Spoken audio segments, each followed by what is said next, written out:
welcome to the Central School District Board meeting for the month of November. Comments from the community are entertained during the time designated under communications, public comments. If you wish to speak to the board, please fill out a comment card and turn it into the secretary or the board chair at the beginning of the meeting, like this yellow card here. And they're out front and they're around. Speakers' comments in this forum are limited to 3 minutes, but the board welcomes additional information in writing. Personnel laws prohibit the board from hearing public complaints about an individual in an open meeting. All complaints must go through the board's approved process as outlined in Policy KL. This form may be found on our website or by calling the district office. Typically, a speaker's comment is taken under advisement to allow time for the board to review an issue. However, the board chair or other board members may ask a speaker for additional information or may convey to the speaker some information that addresses their comment. Please note on the speaker card if you would like to receive follow-up communication, and if so, what avenue is preferred. And thank you again for your attendance at this meeting, the Central School Board. And with that, we are down to adoption of an agenda. And no changes, so we can move forward. And there are no changes. All right. So we'll start with communications.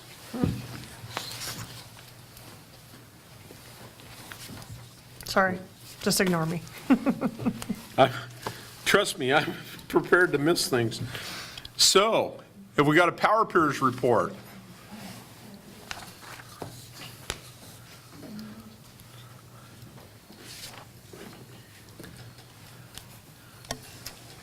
Hi, I'm Kendra Hastings, and I'm a junior in Power Peers. And for this month of October, Power Peers has a committee for the Youth Advisory, and we've started to meet with Kim Prosser from the Health and Wellness Center to talk about, to find ways to provide additional support for students with mental health needs, along with ways to bring reproductive health and counseling and contraceptives for students in our community. And we've decided to go with these as our main focus because in our food pantry, we've asked for requests for contraceptives and stuff, and we would like to be able to provide that for them.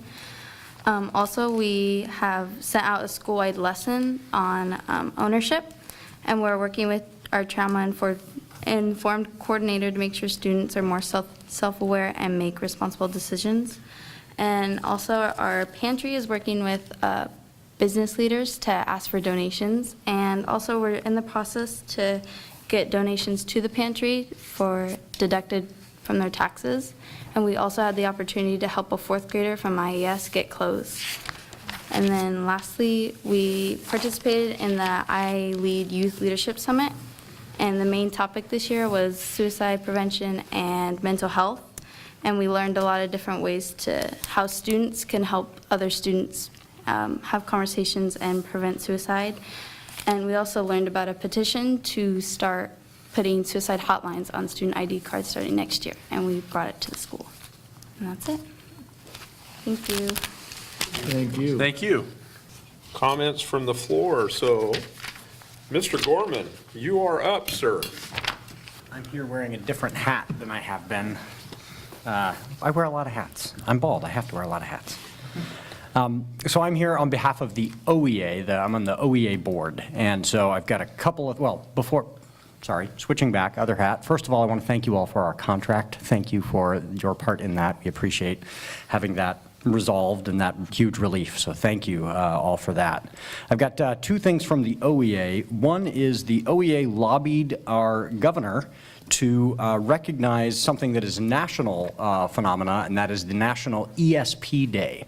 And so there's going to be a proclamation that Oregon recognizes our ESPs. And we don't use the term ESP a lot of times here in our local or in our district, but that's all of our classified staff. So that date for that is the 14th of November. And we want to ask the school board to add that to their calendar and recognize our classified staff on November 14th, because we couldn't have a school without them. So that's a big deal to us as our OSBA folks. The other thing is a joint school board resolution. So there are going to be a lot of school boards who are going to be sharing in a resolution asking the state for increased funding for public education. And so I emailed this to all of you, so you saw the text of it, and I know that you have a process by which you review these things, and it can take a while. And so I wanted to get this on your radar as quickly as I could. So I just learned about this Saturday, but I wanted to get this to you as soon as possible. And the proposed resolution goes like this. Support for increasing Oregon public school funding, whereas Oregon has one of the largest average class sizes in the nation, and whereas Oregon has one of the lowest graduation rates in the nation, and whereas Oregon has one of the shortest school years in the nation, and whereas students in our public schools face challenging learning conditions due to lack of resources, and whereas our educators and our community are doing the best they can for our students given the lack of resources, and whereas funding for career and technical education, art, music, and physical education are limited and programs have been cut, and whereas without change our students will not succeed, and whereas our students can't wait, and whereas Oregon students deserve better now, therefore be it resolved that the Central School District 13J Board of Directors will support and encourage efforts to amply fund Oregon public schools by increasing state revenue, adopted by the Central School District 13J Board of Directors this day blank. So I'll pass this text around to you so that you've got hard copies as well, but we are asking all school boards statewide to pass this, and you will hear so from COSA and OSBA as well, I believe. They're all going to be working on that. So I wanted to share that with you and get that on your docket. That's it. Thank you. Thank you, Ben. So we're down to the CEA rep. Okay, so my name's Alicia Dafa, and I teach first grade at MES, and this is my second year. My name is Caitlin Reeser, and I teach second grade at MES, and this is my 4th year. So this is just kind of our update. School year is off to a great start. The majority of our students are really doing an excellent job with our SWIM expectation, which is our PBIS system. Stands for Safe Students, Working Together, in Control, Making Good Choices. We've had a couple high flyers, but I think one thing we're really proud of is the way our staff works together, and we're working really hard and doing an amazing job and supporting each other and helping our students with those high behaviors really get the support they need. We've had teachers get a sub for half a day to go down and help the lower grades and just give them some supports, and our PBIS team and leadership building team have been working really hard to just come up with some creative solutions, and we're seeing a lot of those work. And then there's just a couple of pictures of some of the things that have been happening in the building. So we had our Jogathon on October 12th, and our goal the last couple years has been to raise $18,000. And we'd met our goal last year, and so far, as of this morning, we'd raised $15,000 towards our goal, and we are still collecting money through the rest of this week, so that's looking good. And last Friday, we had the Fall Festival. Lots of families show up for this event. It's really popular, and we actually had a big staff turnout too, which was cool, just to get to connect with the families on a way outside of school. Our school earned a school-wide PBIS reward for good behavior, and so we had a school-wide movie day, and so that was super awesome, and the kids had 3 choices to pick from, and that's always a crowd favorite among our students. We've done lots of field trips. We've connected with local resources in our community, as K1 has taken field trips to Roth's, local farms, and fire station and police department. Lots of classes went to the pumpkin patch, which is also a fun one for the fall. And then my classroom this year actually learned about bats this fall, and we were able to raise money by doing a can drive to sponsor Bats in Needs through a sanctuary in Texas, which was super cool. And so that got us involved with recycling and actual real world events that go on. So that was really awesome to learn about. And we were able to save 5 bats, so the kids were excited. Yeah, so that's a little taste of what's going on in our neck of the woods. Yes. Thank you. Thanks. Thank you. Thank you, ladies. OSCA. That's it? Okay. Administrative reports, we're down to the Oregon English Language Learner Report. All right, good evening. So I'm here to present tonight on the annual report regarding our EL program outcomes. This is a state report to the legislature, and this is 2016-17 data, and this is a requirement as far as our Title III, that this report is shared with the board and made available on our website. So what I'm going to share with you tonight is just a few highlights of the areas in the report. It is something like 32 pages, and there's a lot of data in here. Briefly on a little bit of the financial demographics of our identified EL students, and a little bit on student achievement and other information on our EL students as well. All right, Part A on the financial data. So we receive a weighted ADM for our identified EL students. And this gets reported to the state within our collection time. And you see the amount there for Central. This was for this 2016-17 of what was in our revenue for the weighted ADM and then what our expenditures were. So according to the state, we spent all the money. It gets budgeted with certain budget codes so that we track it. And this is an area where we look at how we go about teaching children English, and then what are we doing to provide access with our general fund dollars. All right, demographics of EL students. So the report is very heavy on comparison of Oregon and then breaking down of all districts. And there's that comparison tool that I believe has been shared with you where you can put in 3 different districts and see the state comparison. So what I have here, ELs who are economically disadvantaged, and you see the percent with Oregon, that Central is slightly higher.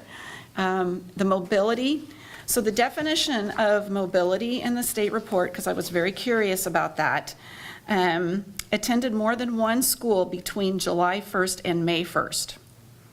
Entered the Oregon public education system after October 1 and exited the system before May 2nd without earning a diploma or a certificate.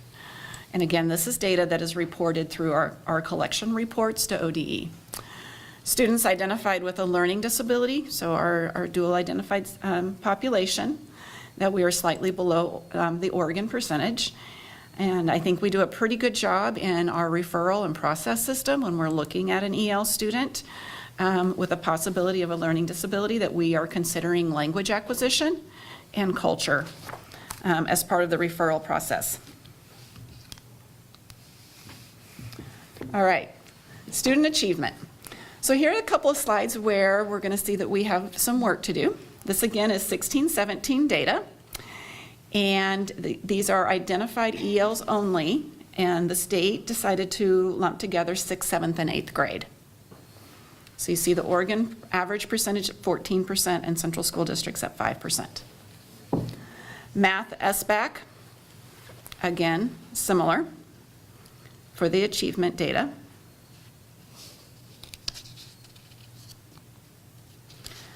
The other information, Part D of the report. So here we get into some of the counts of identified English language learners. Data of exited by grade level, and then the percent meeting the freshman on track and dropout rates for ELs. So this is kind of pretty to look at. But what you are looking at there for the chart on the right is that if you look at the blue at the very top, that is kindergarten, and go clockwise, you see every grade and the percent of identified ELs. And let's see, approximately in the state of Oregon, 74% of the identified ELs are in grades K through 5. And this data comes from the spring membership report. So this is our exiting data. Same thing, start at the top, go around, and you will see the grade levels where we exit the most, Central being on the right. We make it a goal for students entering as an EL student in kindergarten that we will have them exited by 5th or 6th grade, because we want that proficiency there. In the exiting process, we developed a form that a team at the schools will meet and review. Starts off with ELPA 21 data, but we can also look at multiple measures, how they are doing in their core classes, what does the writing sample look like. We may give another type of a language proficiency test just to get those multiple measures in there. All right, and then freshmen on track. So Central being above Oregon on this one, and the definition of the freshman on track, according to the report, was, again, that they are looking at earned at least 6 credits or 25% of the number required for high school graduation by the end of their first year of high school. So 6 credits completed by the end of the first year of high school. And then dropout rates for English language learners, central below the average for Oregon. So it's interesting to me in looking at this that while we have some struggles with our SBAC achievement, by the time we exit students and get them into 5th grade or into their freshman year, they are being more successful.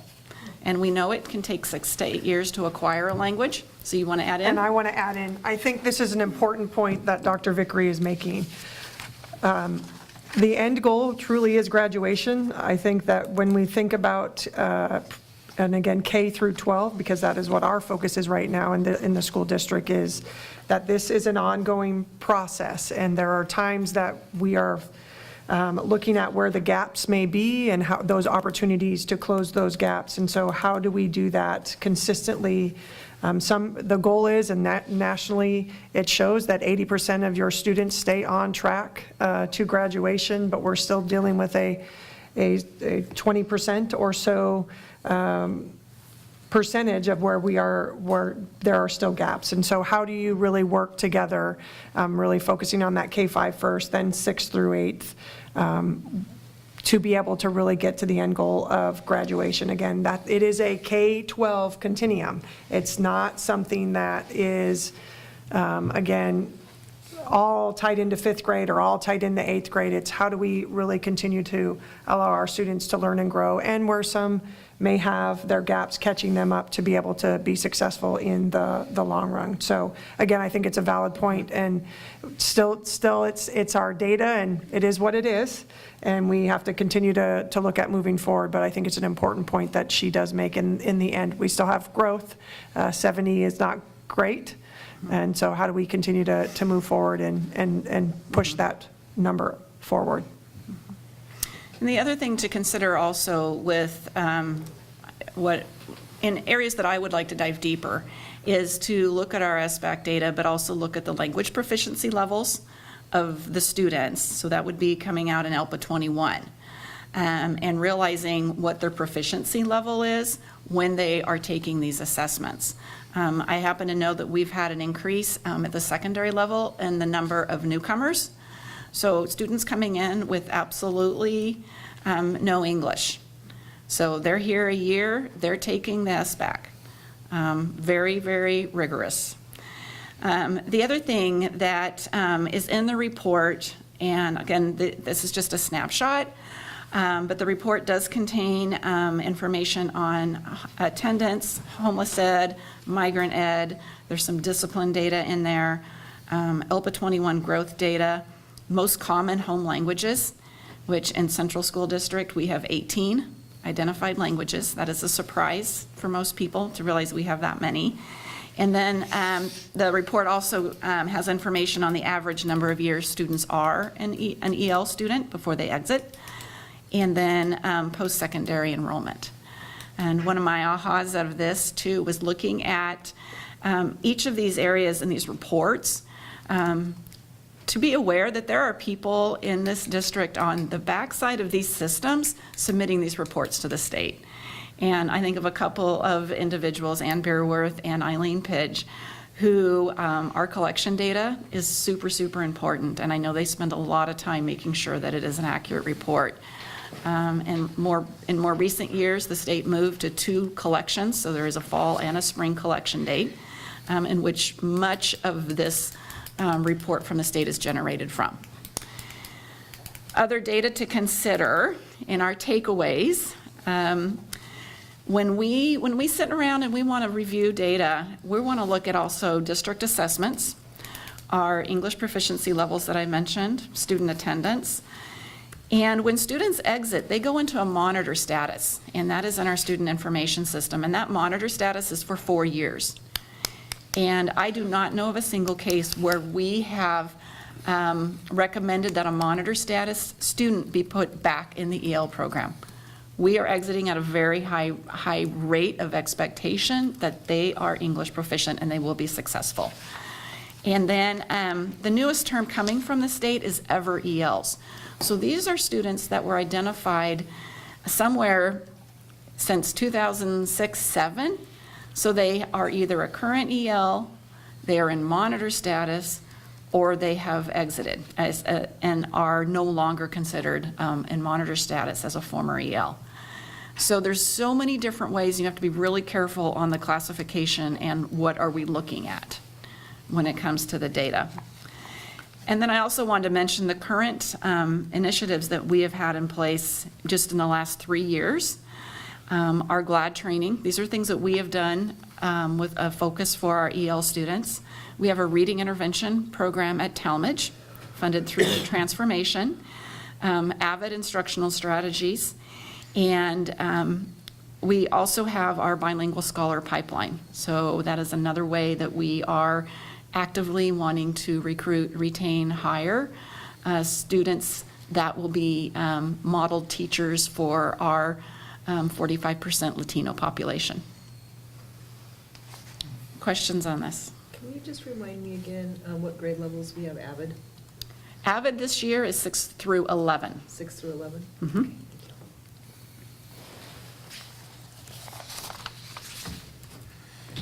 No other questions? Okay, Thank you. Thanks, Dory.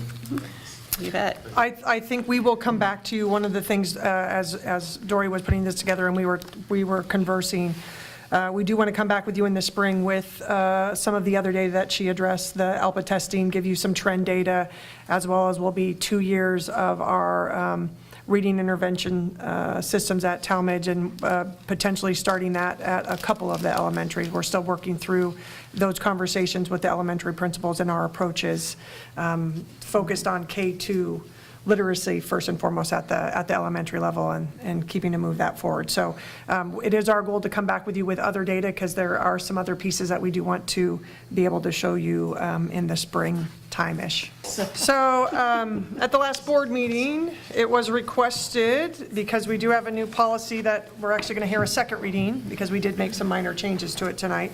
There was a request from the board to give an update of where we are on the trauma-informed grant at the high school. So without further ado, I'm handing it over to you two.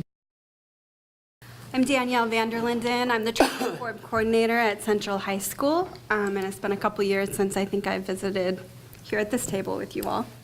And I'm Rosanna Larson. I'm the assistant principal at Central High School, along with Mr. Baldwin. We are going to share a little bit about moving policy into practice with trauma-informed schools. You guys saw the reading of the policy last meeting, and so within that is a definition that we've been using for the past 2 years of what a trauma-informed school is, and we're just going to kind of break that down tonight and really talk about what does that look like in practice, because it's a lot of words on the screen. But let me read it to you. Trauma-informed school realizes both the widespread impact of trauma and the role the school can play in promoting resiliency, recognizes the signs and impacts of trauma in students, families, and staff, and responds by fully integrating knowledge about trauma into policies, procedures, and practices, and seeks to actively resist re-traumatization of students and staff. So what we're going to do tonight is really take each of those R words that are highlighted up there and talk about what does that mean and what does that look like at the school. So we'll start with realize. So one of the very first things that we did was we trained all the staff. Every single staff member was invited to a full-day training, and that really gave an overview of what is listed up there is ACEs, but what that stands for is Adverse Childhood Experiences. So when we talk about trauma, we're not necessarily talking about like a trauma where an ambulance comes and there's been a car wreck. We're talking about experiences that children have gone through where their stress levels are at a prolonged state and where there's not the buffering relationship of a safe adult to help them through those things. And so we really got everybody on the same page with what does that mean. And then we talked about how does that impact the brain and behavior and learning. So why does that matter in the classroom, right? So really helping educators see and all school staff see how the behaviors of children really come from their own experiences. We worked on looking at how does this align with the PBIS framework, and it aligns pretty beautifully, actually. And then we really talked about self-care with staff as well. And we looked at kind of equity on a low scale right now, and looking at how does trauma-informed work intertwine with that. So looking at the state has an equity lens that we've taken a look at and align this work with. Looking at though how like the realization has kind of played out at Central High School. So along the way, we've gathered feedback from our staff as far as like what they think that a trauma-informed school looks like, sounds like, feels like. And last April, when we were kind of getting a pulse on that and getting feedback, the staff overwhelmingly showed common themes that indicate that they are on the same page as to what that school would look like. So they have like a really good understanding. They definitely realize what a trauma-informed school looks like. And also like thinking about, some of the things that we talked about within that were that a trauma-informed school is not only a place that like students want to go to school, like it feels good to go to school there, but it's also a place where staff feel good about showing up for work. So like some of those things were things that came about. So then we move into recognize. So this is really recognizing the current strengths of the different systems that are in the school, recognizing current strengths that we have within our students, but then also looking at potential barriers, right? And looking at the data and saying, we can see within our data that there are pockets where there's more maybe trauma happening or where we're seeing some disparities. And then talking with students and families and staff and the community, just so that we all have a common understanding of what is stress and what is stress versus toxic stress for kids. So when we talk about trauma, we really use the term toxic stress. And when we talk with our students, we don't use the term trauma, actually. We use the term toxic stress because it's easier to understand what stress does to the body. And then taking a look at data in a different way. That's one of the things that we've really tried to do over the last couple of years. So the upper chart here shows an average high school classroom. It's actually one taken out of Washington, and the number of students who have specific numbers of adverse childhood experiences.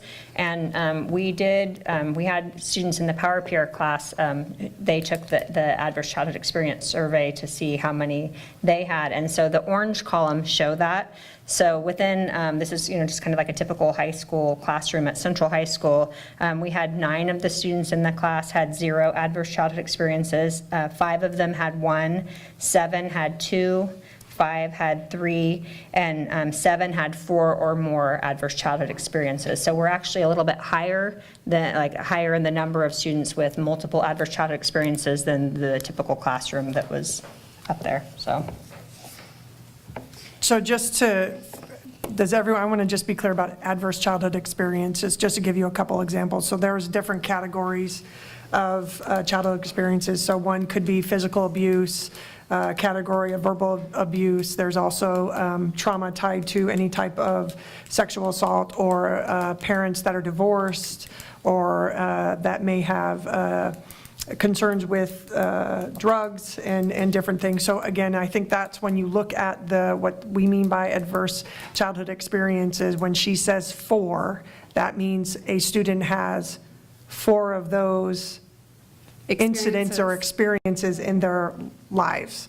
So it could be anything from a substance abuse with a divorced family where there's been some physical or verbal abuse. So that's how you get your composite score within this type of presentation, or when they did that with the students. So is it okay to ask questions at this Sure, point? sure. Is the data up here, I wasn't clear, was this the Power Peers that took it, or was this the Power Peers administering it to a random class? Yeah, the Power Peer class took it So a couple this of is their it's class. from 2 years ago, and that was the class of the Power Peer kids at that time. So they wanted, as we were kind of talking about what the work that we were doing with the trauma-informed lens, and what, kind of what we could do as students, they said, well, could we take that survey? And so So they didn't share, they didn't share out. It was private as far as, they just shared what the number was, but it was confidential. But those are the numbers that came back from that class, so. Okay. All right, so we're going to talk a little bit about what respond means. And so this is really that moving from kind of the philosophy of this into changing behaviors and practices.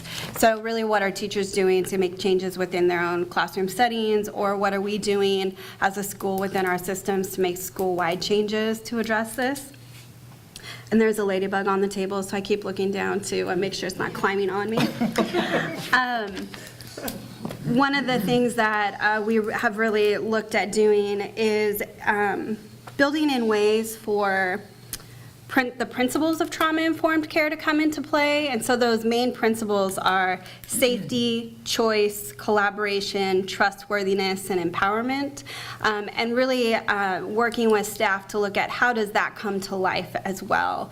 So it says changing policies up there. It really should read changing procedure, or like some of the language in the handbook. We've taken a look at different systems, and really also finding ways like what are the things we can do to enhance resiliency building for kids, because we know that the largest antidote to trauma is building resiliency through supportive relationships. So how can we foster community building and healthy community building, and building additional stress response management techniques? One of the ways we're looking at that is through our school-wide videos with PBIS that the Power Peers class is doing.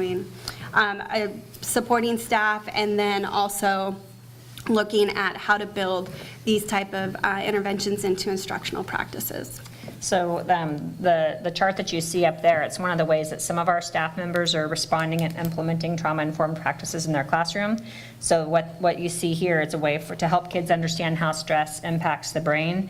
And they just are simply like when the kids are in their classroom, either as they're coming in the door, or sometimes it's just something that some of the staff have started doing at the beginning of class. They ask students to identify what part of their brain they're currently in by taking a quick stress check-in. So that's one way that staff are starting to respond, is kind of get a gauge on that. And then also, like through the Power Peers, the student voice that we think is so important. That's another way that they're responding, is that, so it's not just staff, we're making sure that it's like a school-wide. And then the last part of the definition is resisting re-traumatization. And this is really looking at our systems. I mean, we assume that, of course, positive intent, but we also have to look at it from a different lens, from a trauma-informed lens, and ask some of those harder questions around, are we inadvertently excluding kids, or are we having, do we have some policies or some practices that just aren't inclusive to everybody? And so really looking at the data from that lens as well, using the equity lens I talked about earlier, and looking at culturally specific practices, and also kind of doing some self-assessment through the trauma-informed standards. That Trauma-Informed Oregon has a set of standards for us to take a look at and just say, where are we at in this work? Certainly we continue to have places we can evolve it, but where are we at? And where have we done some really great things as well, where we are resisting re-traumatization of kids? So again, what you see up there is the 2018-19 attendance interventions. So our attendance team is using these interventions, kind of like, working their way up, starting at the bottom, to try to help our students to be more successful in coming to school, kind of figuring out like what is it, what are the barriers that are preventing them from coming to school, and how can we support them in getting there and participating and being successful in school.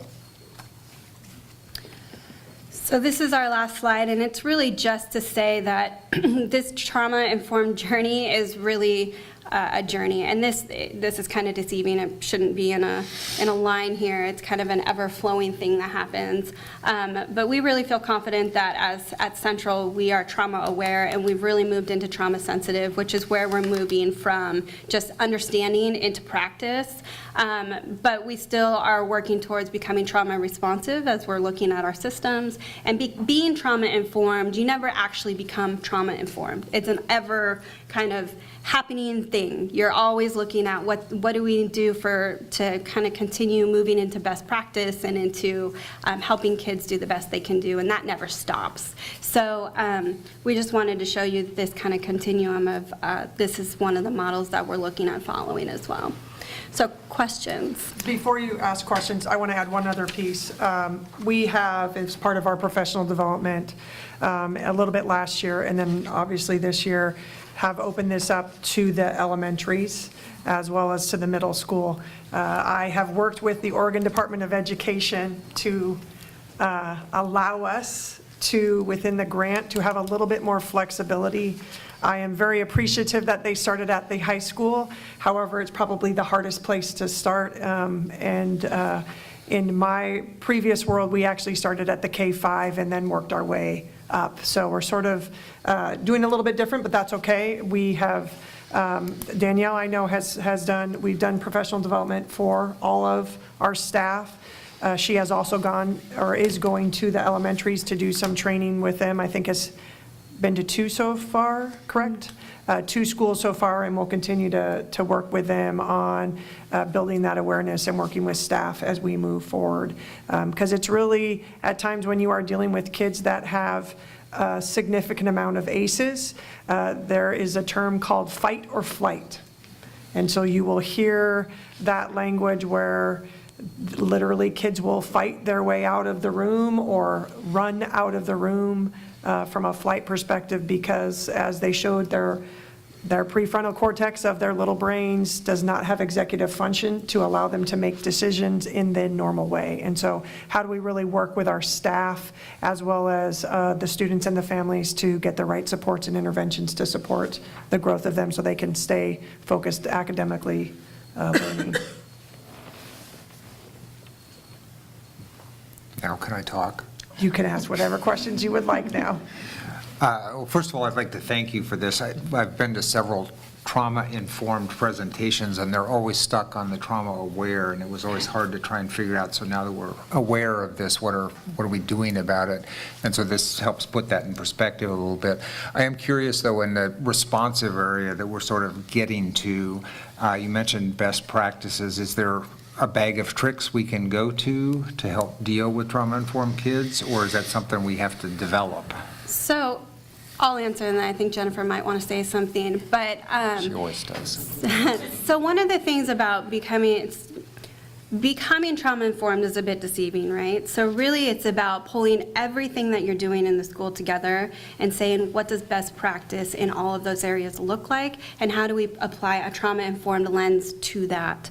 So I would argue, actually, that there are several, not several, but AVID is a set of trauma-informed learning interventions. Of course, you have to look at tone and how it's communicated and all that type of stuff, which is part of being trauma-informed, right? So with that lens, those become trauma-informed interventions. So I don't know that it's necessarily a bag of tricks, but it's a bunch of best practices put together to ensure that we can move kids forward in a really healthy way. Okay, Jennifer, you're not going to add to it? Nope, that's exactly what it is. Okay. So the ACEs page that you showed, could you forward that to us, or? Yeah, I'm going to Because attach for the Friday report, both of these reports will be in. Okay, perfect. Both be in the Thanks. Friday reports. Yep, It's kind of hard to read without making it go big. absolutely. Thank you. I have a question. Yeah. At the beginning of the grant, if I recall correctly, there was a control school that we were going to compare ourselves to, and I think it was Park Rose. Yeah. Has that been done? And- So I don't know that it's really a control school, it's a sister school. So what they have done, from my understanding, what they have done is they did some baseline assessments. So the one data point that we're using is to assess staff attitudes around the different levels of change as we move year to year in this project. So Staff Rose has taken that assessment as well, but they only took it once. So they collected baseline data from Park Rose, and from us, they've collected continuous data. We will be doing our 4th data point in the spring. And so they're looking at change, basically, that school has very similar demographics and is similar in size to us, but there hasn't been any other work necessarily done at the school. That school also agreed not to do any trauma-informed interventions during the course of this pilot, from my understanding. That's what I'm wondering. I'm wondering about the data. How would we measure kind of how this is actually materializing in, I'm not sure what it would be, and how could you then say, okay, compared to other districts or other schools that are not doing this, here's actual evidence of the progress that we're making. So when Danielle and I, we meet, well, and Rosanna is still a part of it, we meet monthly with a cohort of people that are involved in this. Some of them is involved with the Oregon Department of Education. They keep stating some things to us like it's working, and we have, and what we can do is share with you, probably in a little bit more succinct way, some of the perceptional data that we have had with the staff, because again, last year was the third year that we took the staff took the Third time. Yeah. So there is some, we can share that, definitely that information with you to see the shift in staff's perceptions of this, because again, a lot of times, one of the questions that I know Danielle works is when you are working with kids that may be struggling, are you asking yourself why? Why is this happening, and having those types of conversations? So it is that perception of how you as an adult are changing to support youth in your practices. And please feel free to add anything else that I'm not saying, or if I'm saying anything incorrectly with that. I'll add my favorite caveat, which is this pilot is not about outcomes on kids. The pilot is to set up processes to assess how the processes are being implemented, how the people implementing and doing the processes are reacting to that, to create basically a toolkit that you then hand to other schools and say, this seemed to be successful in getting a school to move through the trauma awareness cycle. It's not about outcomes on kids. So they may have taken data regarding attendance and things like that, which are indicators. They may have done some of that with our baseline school park rows, but that's not the data we're feeding them through this process. Yeah, and the state, I think it's also, the state understands this, and we understand this as well. Like, this is really a shift in culture and climate in a lot of ways. And so in order to see how that data looks, we're gonna have to look at that in a 5-10 years versus in 3 years, because what we're looking for, those shifts we're really looking for, is to develop some different underpinnings across the board. So, I mean, I think if this pilot had been focused just on, we're just doing attendance with 9th graders, we might see something different, but we're talking about an entire school and all the systems involved, which is a much bigger scope of work than a really targeted population, if that makes sense. So I think that we won't see some of those shifts in academics or behavior or attendance for a longer period of time. And I also think that's why, since I've been here, the K-12 approach is where we need to go. I am appreciative and that it is in the high school, because that is the hardest place at times to, because you have students that are young adults and their brains are more developed. And so the shift in that is a little bit more difficult. It just takes time. And so how do you start at an earlier age to really build that resiliency in the youth? Mr. LaBounty back there, a lot of what he does is focused on growth mindset as well as the elementaries and different things. But again, how are you taking some of those skills and really working with, as Danielle said, from that AVID lens that does tie into the trauma-informed. It's just good practice to support kids in their learning. Follow-up question. How many other districts are in the state of Oregon are doing something similar to what we are? Are there other grant schools or? Yes. So the grant was given to 2 schools, the specific grant we have. So Tigard High School is the other recipient of this particular grant. But about, I think it was 5 years ago now, there was a collaborative of 7 schools who came together, and they worked, maybe it was only 3 years ago, but they were collectively working to say, wow, we've heard about the Adverse Childhood Experiences Study. What does this mean in education? What do we want to try out? And so that included Phoenix Talent, the Hood River area, Tillamook, Multnomah County, Gladstone, and I'm going to forget the other two. Umatilla, I think, is one on the east Umatilla side. is one, that's right. And There's one more on the east side. one- And they've been doing this, or? They've been doing similar things. Right. They're all doing it a little bit differently. So,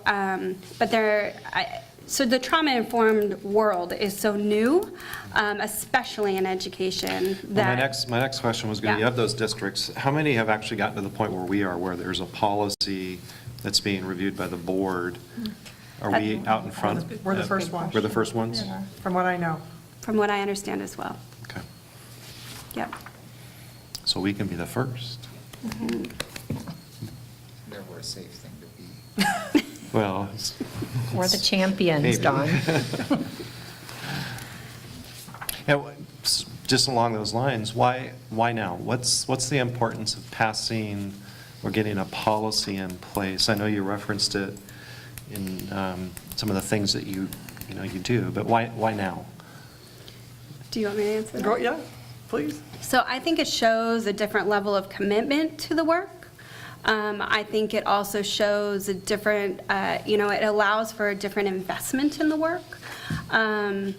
And so that's why I think that it's important, because as we wind down with this grant, definitely the hope and the desire is for this to continue. And if it gets put into policy, you have a different leg to stand on with it there. And so I do think it's important for this to move forward. Do you have? That's good. Rosanna, anything? No, I mean, I would just, second that. And I think, too, I think that when it's in policy, that it's not about like the leadership that we've seen kind of, come and go over the years, that it's something that will be sustainable and long-term, that will be here. So and that's what I think that we've been lacking in some ways, so I'm all for it.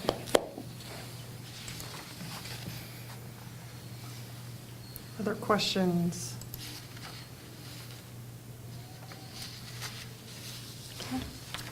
Okay, thank you, ladies. Thank you. Thank you.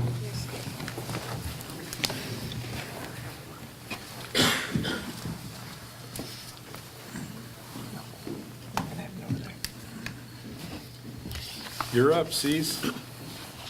Thank you, Mr. Mosier. Tonight in your packet, I have 3 reports for you. They are sort of the typical thing we do this time of year. We've got your budget to actual through 9/30, so the first quarter of the year. And as I mentioned in the paragraph there in the narrative, basically tracking about where we would like to be, except there's sort of a big gap. Our largest expense item, of course, is salaries. And at the time of 9/30, we had budgeted for the increases that were included in the budget process, but the actual pay at that point on the 2018-19 salary year did not include anything other than those roll-ups. So the step increases for experience and education were included, but there was no cost of living factor added to that. So that's why those salary line items do track below that. The payroll department, all 1.5 people in it, are scurrying busily to retroactive that pay. So they'll take all the contract pay that for every employee, they'll calculate what the difference should have been for those September and October payrolls, and that will be applied in the November payroll. So that number will jump up considerably by the next time you see it. And we are currently looking at how we're going to adjust other spending to accommodate that. And we'll have better idea of that for you in January for sure. Potentially in December, I can rough up some numbers, get those ready for you. But in January for sure, we'll know a little bit more about that. Other than that, any questions about the financial budget to actual report for the general fund? I also mentioned our property tax windfall, and jurisdictions around the state are getting this. Due to a court case, there was a large settlement by Comcast with counties. Every county had a settlement, so cities, counties, all public agencies received a property tax settlement amount for that. So our portion of that was the $145,600 that you see there, $145,600 extra. Good news is that's extra property tax. Bad news is they'll be deducting it from our state school fund amount. Even this year, they won't wait for the look back because that's known revenue.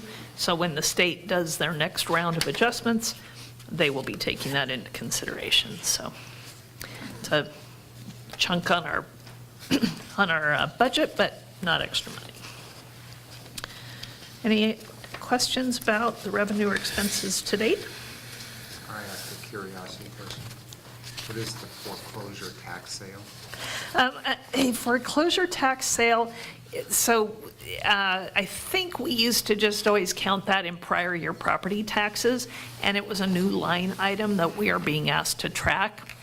I don't know why it's separated out, but the reporting from the counties now shows it, and we've been asked to report it.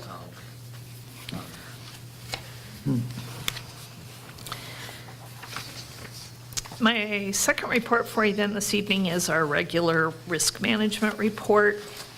This is through also September 30th, the first quarter of the year. And just a couple of comments there. Again, our biggest concern was our very large workers' comp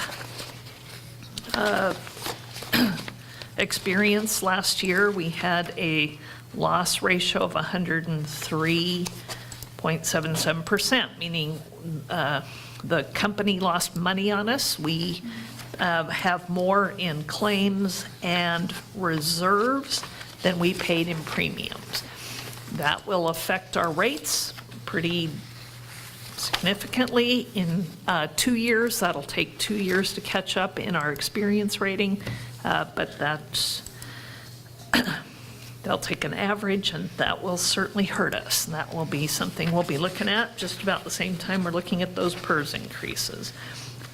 We're working on that. Jason Clark is spearheading our efforts to improve our district safety committee training and work, and we've done some really great work on that. We'll have him give you a report about that. But one of those big focuses is preventing workplace injuries. What we've just got to, our poor principals have enough, right? They're educational leaders. They are really burdened right now with dealing with all the things going on in their buildings, but they're going to have to become better at trying to figure out how we can keep people from being injured.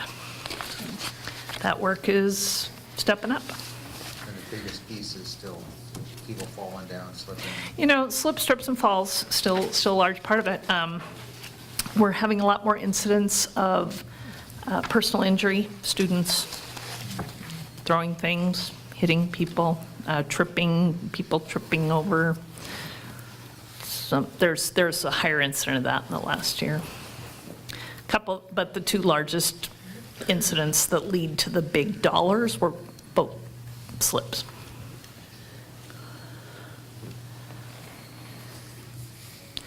So if there are no more questions about that, I'm going to ask our food service manager, Alex Singer, to come up, and he's going to catch you up a little bit on some food service things. Alex? Good evening. So I have 3 things to talk to you about today. The first one, we have something new we're going to do this year. Historically, we have fed students during school breaks for winter break and spring break along with summer break. And this year we are going to add Thanksgiving break to that. Those are some days where students don't have the access to the school lunch that they normally do. So this year, we're adding that. We will be serving Monday, Tuesday, Wednesday, and Friday. We will be serving them at IES Elementary School from 12 to 12:30, and hope to make sure some more students get the nutrition they need when their normal option of the school lunch is not available. How are we publicizing? We sent it out with the November menus. We're doing press releases, and we are putting up signage and using the reader boards, and we are looking for any other options. And again, when we do those free meals, that's any child age 2 to 18. They don't have to be students, they don't have to be on free and reduced lunch, they just come in and eat. Mhm. Are you having turkey sandwiches on Friday? We'll definitely be doing turkey gravy one of those days, if not turkey every day. By far, one of the best school lunches there is. Yes, very popular. In your packet, you have a copy of the fund income statement. It compares our last year, 17-18, to the first to the 17-18 budget, and then into the previous school year. There's an additional column at the, or not a column, excuse me, a row added at the bottom in red, dealing with the uncollected meal debt. We've spoken about this before. There's a definite uptick in those numbers, and it's continuing to grow. In the last year, our increase was nearly $23,000 on top of the previous year's debt, which affects our daily sales, the reimbursable numbers. It affects the dollars coming into the district for students that are getting lunch but not paying for that, which does definitely affect us. That number has actually increased even more so this year.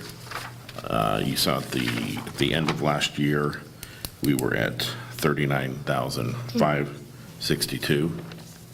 And since then, so in 2 months, we're now at over $54,000. So an increase of almost $15,000 just in the 2 months. I have a question about that. Yes, ma'am. I think earlier at a previous meeting, we talked about when it's time to make application, that you were going to pursue application for free meals for all students at IES. Am I remembering that correctly? We had talked about the availability of the CEP program, which is a community eligibility provision, and which would allow students to eat for free. What I had hoped to do, we do not qualify as a district as a whole to make it in a way that's fiscally responsible. We did take a look at the possibility, since IES's numbers were higher, you can merge schools together to average numbers together, and we're hoping to have the numbers that would put us where we could do all of the elementary schools, and then to get kids, get a good solid base, and the numbers were not there to make that fiscally reasonable. But we can just do one school, correct? We could do we could look at making the availability of doing one school. That would be a decision we would have to look at. And then that could affect that number.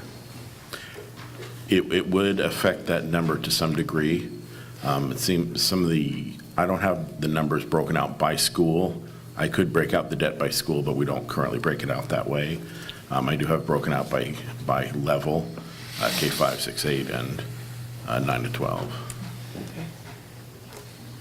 Do we have a sense of how much of that uncollected meal debt is a function of people not getting their applications in for free and reduced lunches soon enough? We do have we've been very, I don't want to say aggressive, we've been very thorough in making sure families have the applications. We've been reaching out. We've done a lot of work back checking addresses, back-checking email addresses. When letters come back and we can't get good address, we reseal that envelope and send it home have the teacher hand it to the student to take to their parents. We have found there is fear in families of reprisals and not wanting to be on the rolls of receiving aid for some of the families for fear of reprisals or just general fear. And so we are seeing less people apply. We've also seen an increase of families that just miss the cusp. So a family that misses the cutoff by $50 a month. They make $50 a month too much, and they don't eat, or their kids do not eat or qualify for the free and reduced program. We always feed the kids. That's part of my, I strongly feel about it, as does our superintendent and our leadership, that we will feed the kids. So is it still the case that a staff member could fill out an application on behalf of a child if they felt that they would qualify? That has been severely limited. It's really, I don't want frowned upon, but we've really been pushed to, they're really going to go in and check, and there has to be a lot more proof than just say a principal say, well, I think this kid needs it, and there's been a lot more pushback on that. Scrutiny. Pushback by the state? The state and the USDA and the regulations. I think it's important what Alex said about, again, when we look at the rates and the fact that we are, and he has said thorough, and we are being very thorough in our approaches with that. This could affect our ADM, and so I think everybody needs to be aware of that as we are trying to reach out and people not wanting to document could potentially cause us some financial concerns. So again, I think this is a conversation we will continue to have throughout the school year, but I saw some raw data today that I am concerned, and we will have to talk through it as we get into the budget part of the year, if those numbers stay true or drop, because it could affect other federal funds. So this is as he sits here and shares this, I think it's very important that we need to be aware how much all of this is could, and we'll continue to monitor that. But again, on some basic data, I have a little bit of concern, and that's why I'm appreciative of what Mr. Singer is doing in regards to being thorough as we reach out to our communities, and we'll continue to try and do that as we continue through the year. And a reminder, in Oregon, there's no such thing anymore as reduced lunch. When Alex is talking about people who don't qualify by $50, they don't qualify for reduced lunch, because anyone who does qualify for reduced lunch, Oregon has an additional grant to make it free. So anybody who qualifies for free or reduced actually gets free lunch now in our state. So that qualification is by the difference between full pay and no pay. And hopefully the legislature will keep funding that grant. Yes. Just to follow up. So your comment is about the percent of our students that are yes, free and reduced. Correct. It's going down. It's going down. And could, and I mean this, that this is some beginning stages, and we will continue to have this conversation, because we did in our leadership meeting today. It could affect federal funding, and so we have to be very cognizant and very clear, and we'll continue to monitor and obviously continue to reach out and be able to do that. You can't really see a year-over-year comparison of that here, but you're... Right, this doesn't include the free or reduced numbers, so we would have to bring those to you What I can do separately. is we can get that. That's a part of the underlying story. Yes. Right. Right. Alex, maybe a 3 to 5 year trend?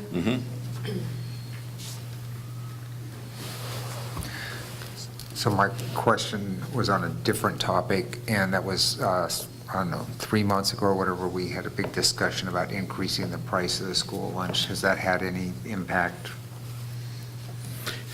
It has helped on the funding side slightly, we went with the minimal increase. I don't know how much,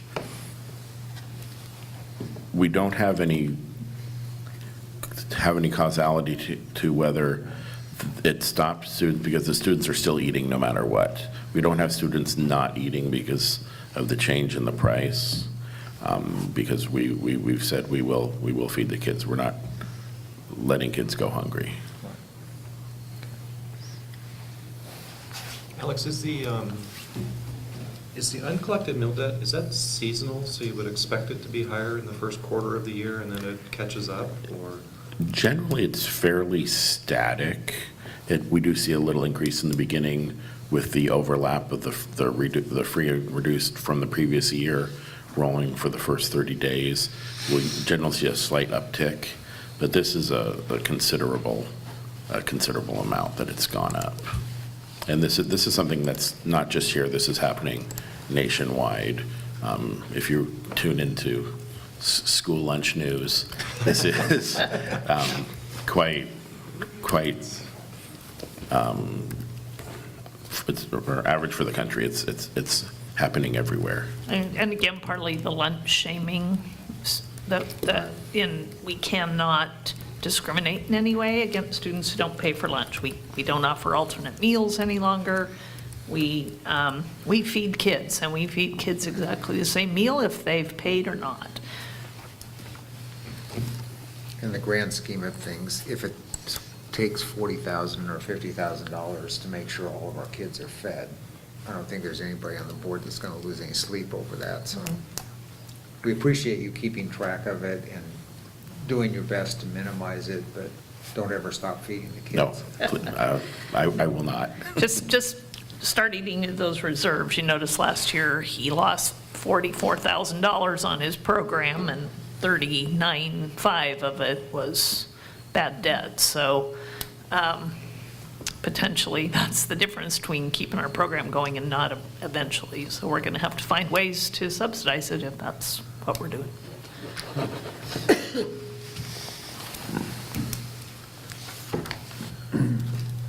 Any other questions? Alex, I think you're off the hook. Thank you. All right. Thanks, Alice. Thanks, Alan. Thank you. Great job. Thank you. So now we're up to your report.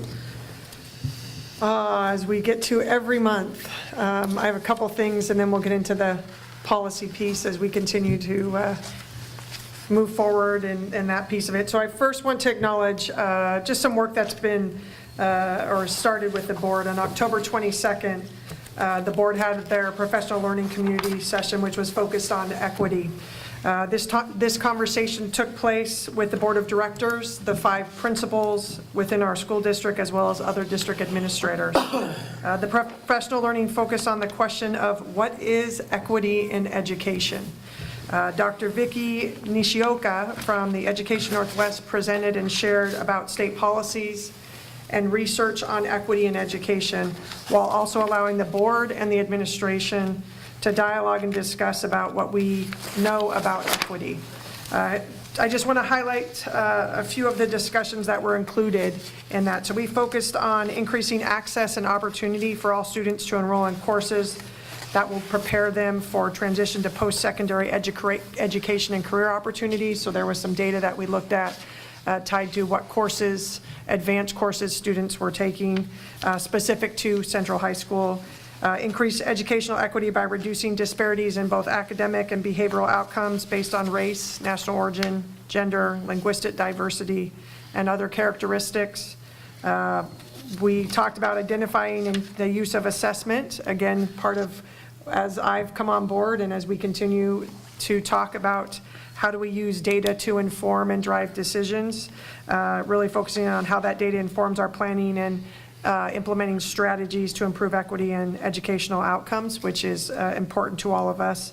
And then really some of the other highlights dealt with just implementing and how we go about with culturally responsive strategies to learn the perspectives of parents, students, and community members that represent the diversity of the Central School District.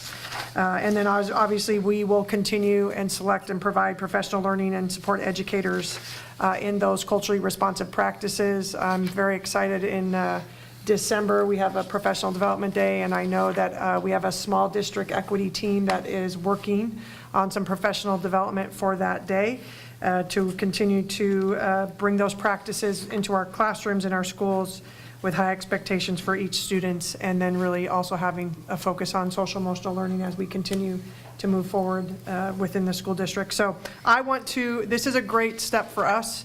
I think I want to publicly thank both the board and the administrators for this beginning conversation and supporting our students, our families, our staff, and our communities, and as we continue to move forward.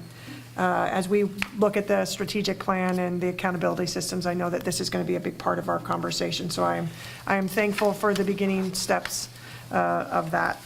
So now I'm going to spend a few minutes.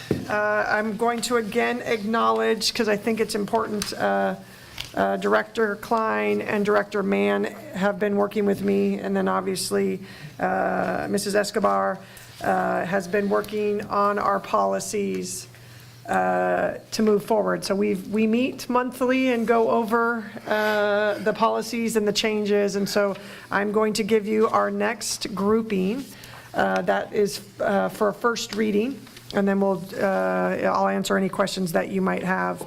So the first one deals with board elections. It's under the board governance, it's BBB.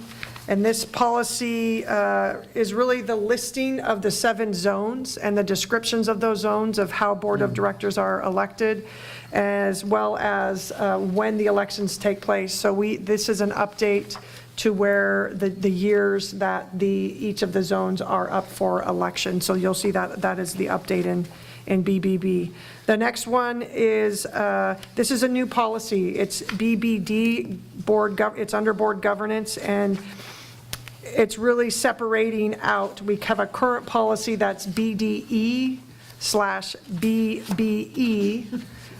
We're actually going to delete that. That is, you'll see that's one of the ones that's on the agenda because it is being advised from OSBA that they be separated. BBD is really focused on the process for removing a board member from office. So again, this is being highly recommended by OSBA for us to have, and it lists all of the scenarios when a board member can be removed, or if we do have some sort of vacant position, how we move forward with that within that policy. The other one, BBE, which is dealing with the vacancies, if we do actually have vacancies, again, new policy separating it from BBD. And this is the process of if we actually do have a board vacancy, what is our process on filling that type of position? All the way down to is if we were to have a significant amount of vacancies, that the Willamette ESD would step in and support that. So that is a whole new policy that we've added to for review. As I said, we'll delete the old policy that both of these entail, which is the combination of BBD and BBE, so that would be deleted. The next one you're looking at is BBFA, and that's called Board Member Ethics and Conflicts of Interest. There is just a minor language change in there. It was listed on there that board members were a public employment. You're actually not employed, so that has been changed to public positions. So you'll see that. That's just a minor change in that policy. The next policy is BBFB, Board Member Ethics and Nepotism. Again, same minor change, not a lot of change to the policy, but again, you're not under the public employment, you're actually under public positions. So that's the minor change there. The next one deals BCE, which is board committees. And you will see in this policy there are some significant changes. This is language to give us more clarity on how the board can request to have a standing committee, and then what those processes look like for the committee. So What's the makeup? Do you want it specifically to be staff? Do you want it a mix of staff or community? It gives you some clarity in that. This is a change that is advised by OSBA as well, and so we felt this guidance was important from that piece of it.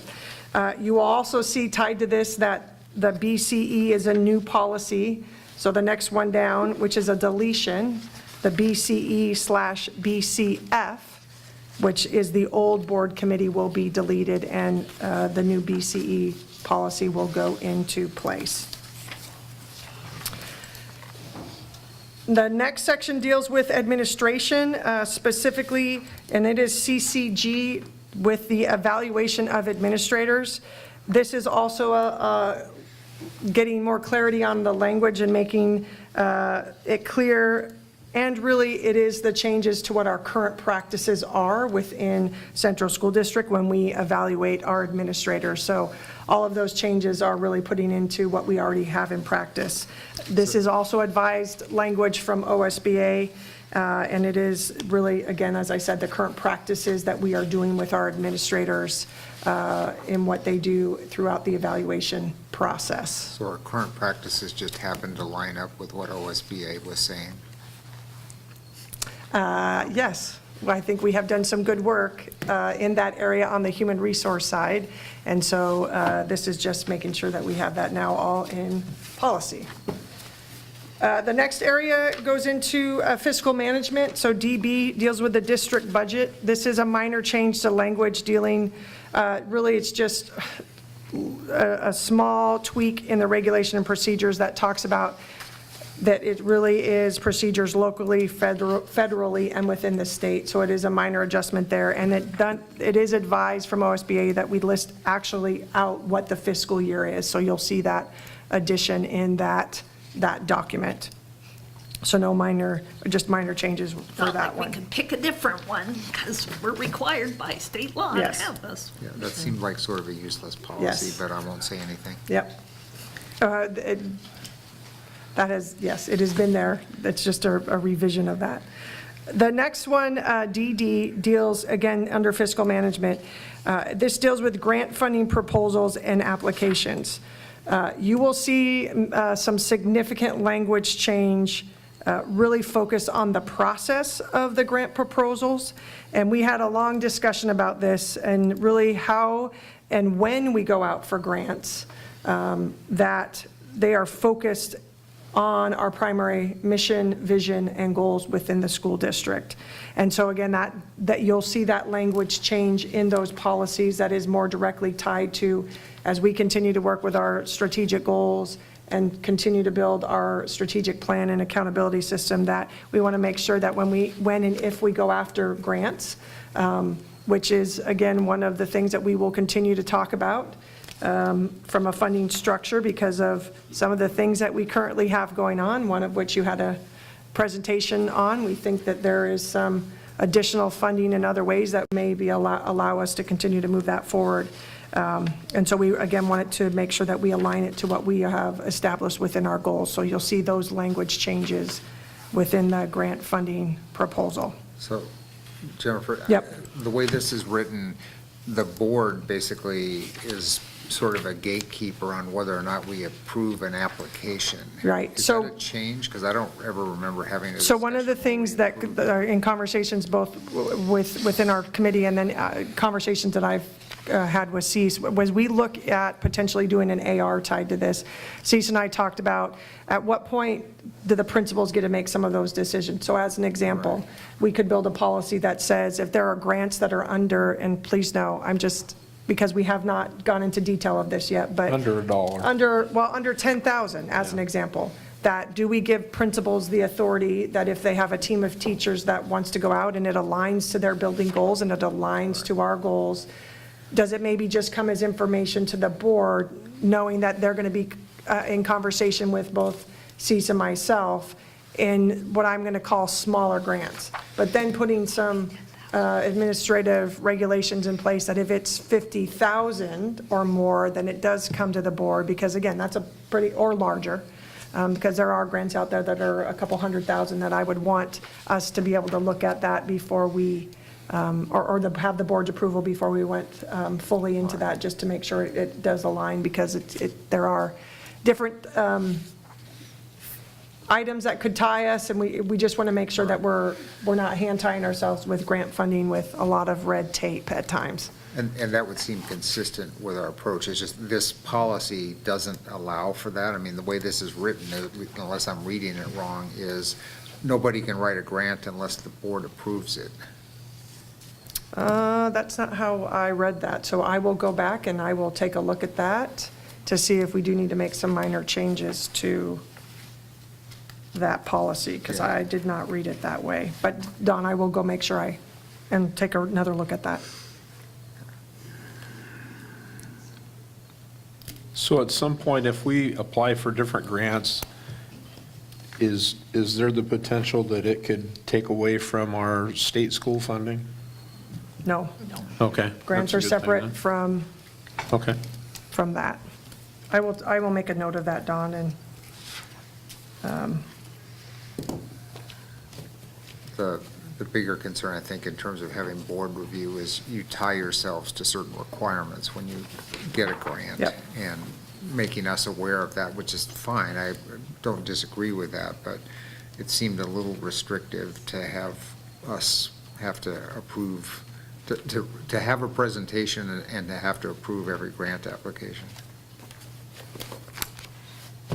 yep, we will take a look at that.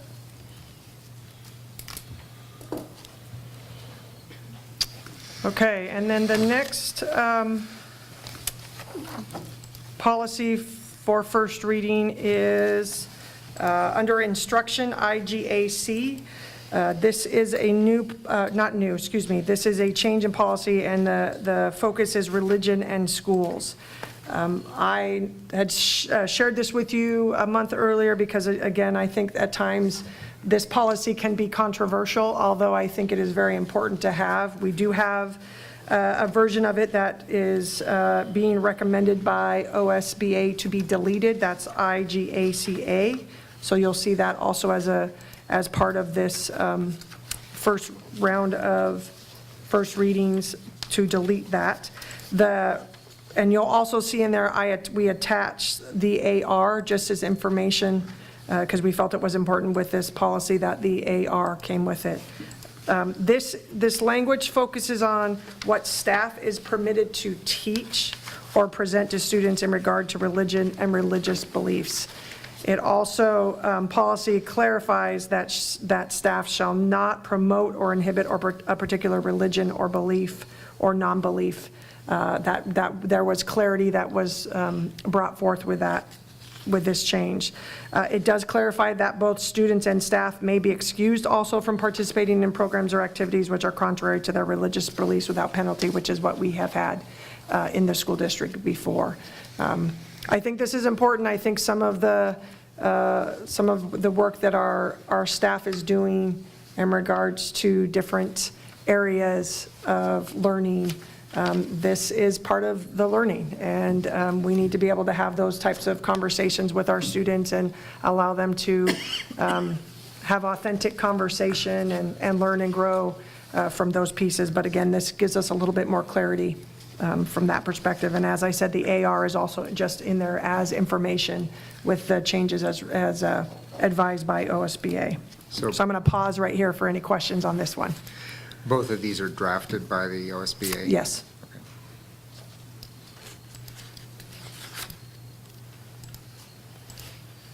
Any other question with that? And then the last one, this is a second reading for the trauma-informed, and as presented today, you'll see we've just made some minor changes to the policy to align more to the definition. And so again, we just wanted to, this is just for a second reading as information, and then we'll move forward in December with that final approval. You will also have a presentation in December from the Power Peers directly. I think it's important. They're going to share their voices on how they feel the trauma-informed has impacted them and the work that they continue to do within their building. So we're the only ones doing this. This is locally drafted, right? This actually came from OSBA. Oh, really? So this is an OSBA drafted policy. They have worked closely with myself and the key people that are part of the trauma-informed grant, and as well as Danielle said, the other 7, I believe it is, school districts. So all of us over the last year have had input into this. This came available end of last year. And like I said, as we've been reviewing, just felt it was the appropriate time to move forward with it.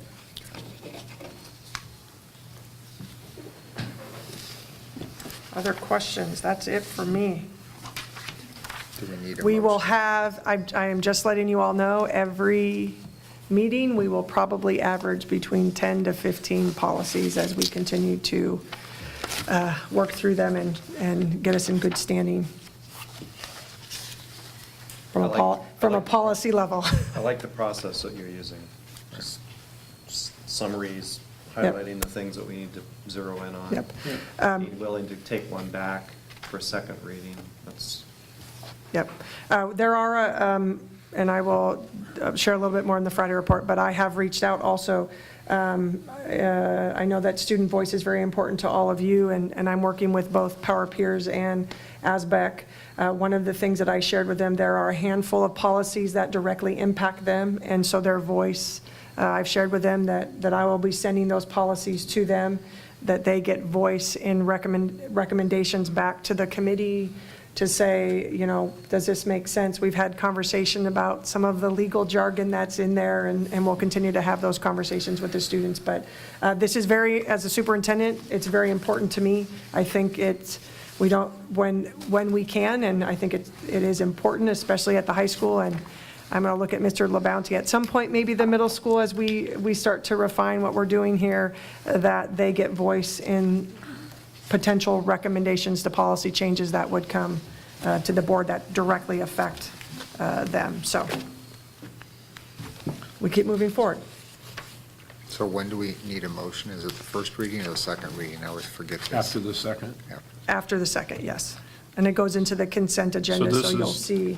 This is, if you have questions for the next time around, forward them to them. Yeah. So, upcoming board activities, we have the fall OSBA conference this week in Portland. That'll be this Friday, Saturday, and Sunday. We have a board retreat set for December 1st from 9 till 4 o'clock. And you want to mention a little bit about it or not? It is going to be here, yes, in this room. I'll hold off. I'll Okay. put that in the Friday report. All right. And then our next board meeting will be on December 10th at 6:30. And we're down to the consent agenda. So we have a copy of the minutes, and we have a motion to approve the consent agenda. So just as a procedural question, then I'm just not been bent on this. So if, say, we decided that we didn't want to approve one of these based on the second reading, how do you get it out of the consent agenda to vote on? You just, Get it to her. well, if you want to, if there's something in there that when you see it, even if we post the agenda and there's still concerns, you can just either at this meeting or contact me if there needs to be more discussion. Then what I would do is take it back. If there are concerns, I would take it back to the committee with the concerns coming from a board member, and then we would work through that and then bring it back to the board for a second I don't have reading. any plans to do it. I was just curious because there's no motion for the first reading, and then it Correct. goes into the consent agenda.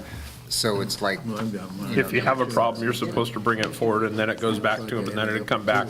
It'd come back for a first reading again then, right? Anytime somebody wants to, you just say, Mr. Chairman, I'd like to remove X from the Yep. consent agenda for more discussion. okay, I guess that's And what, then yeah. the chairman recognizes that, and you pull either one whole item or one group of items I guess off that the was sort of my consent question agenda. is We how have do a you couple get something spots where out we of the can pull it out. consent Right, agenda if and you then don't it want goes it at the in? end of this part, well, Okay. it goes at the end of the business agenda, which you just completed, so we probably Yeah. should change the order, but Okay. then everyone has to chance to discuss whatever that was. Any member can pull an item from the consent Yep. agenda.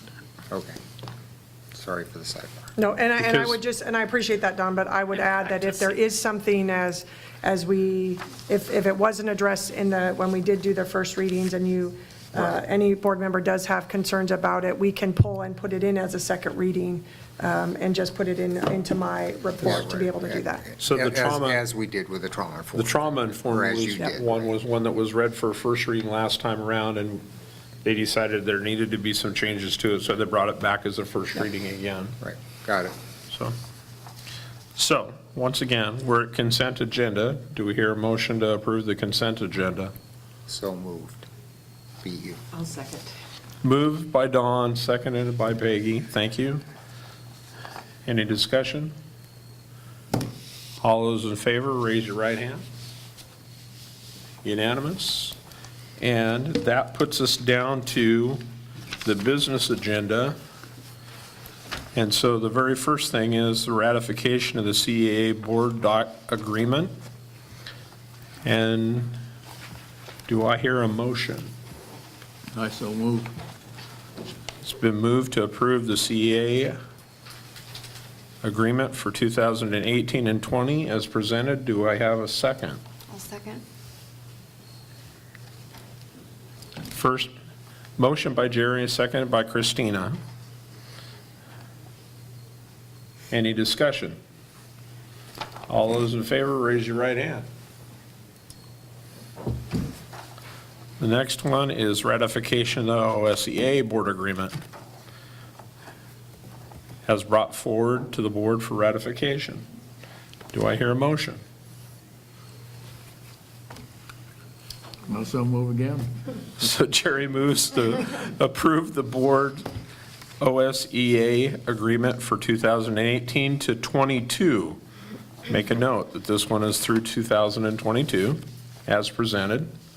And Christina, did you raise your hand for the second again? Sure, yes. Okay. Second. All right, so move to the seconded. So any discussion? All those in favor, raise your left hand. Not legal. Right hand. It's got to be a little bit of levity once in a while. I don't think the OSCE presidents found that funny. I know. Anyway. They held up a sign instead of giving a report. Anyway, so, okay. So comments by individual board members. They were great signs, too. They were great signs. I appreciated the signs. Thank you. Anything over here? Anything over there? Okay, so I got three things. So actually, I only got two. So Ben, I want to thank you for coming and talking tonight about that proposal. I want you to know that that's on the radar for both OSBA and COSA.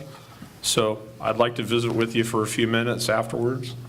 And then I wanted to say thank you to Christina and Peggy for all the time you spent going over these policies with all the staff that are working on them. So this is a lot of work. I thought negotiations were a lot of work. Anyway, but it can get pretty time consuming. So with that, we have, anybody got any items for any future meetings that they want to bring up?